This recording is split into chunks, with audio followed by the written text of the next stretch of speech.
Okay, so I'm genuinely curious if anyone in the universe, single person, feels this way. Else the self loathing bunch, the ones that are cursed with self disgust. Well, the feeling that I'm going to talk about is not the one that's cursed with something more or less, something much similar. Yeah. Do you ever feel happy?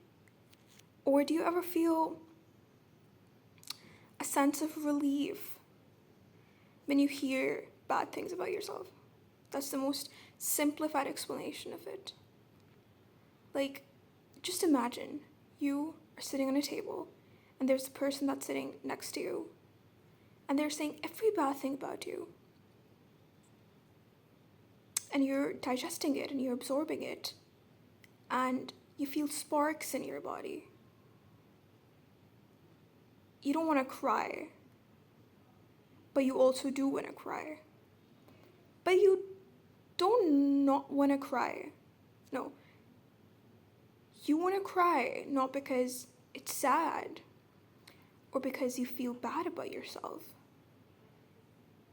but because you don't feel exactly bad as much as you should. I don't know the word I'm going to use for it is going to be the right one, but is it depressive realism? Like, you find clarity and you find goodness somehow when there are depressed environments, when you're depressed, when you're forced to be depressed.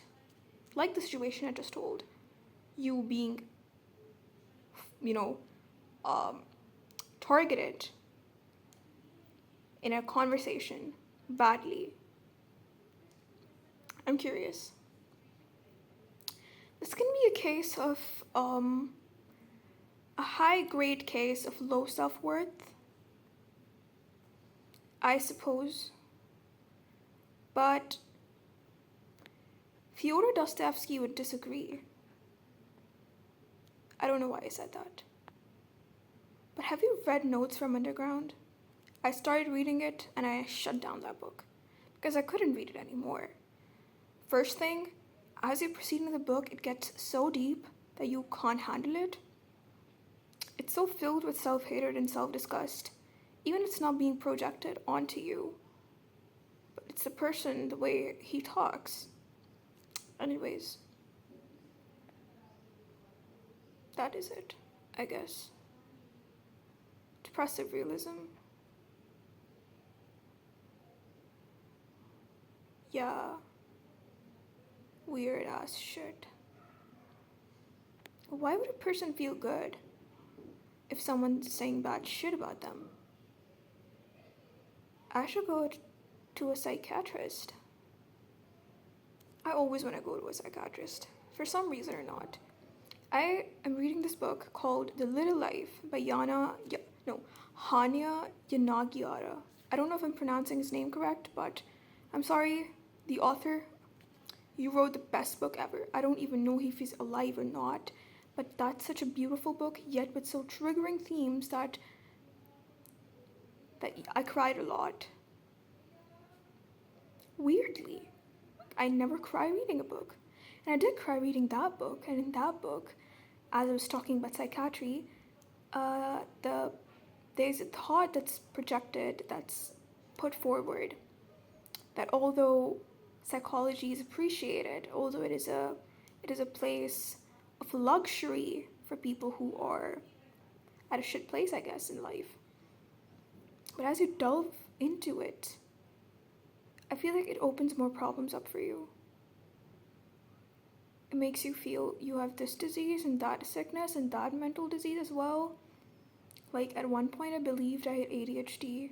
Like, I'm the quietest person ever, mostly.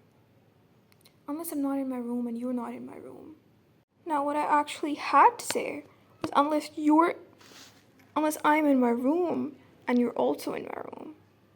Because, like, my room is the safe haven. I can do anything there.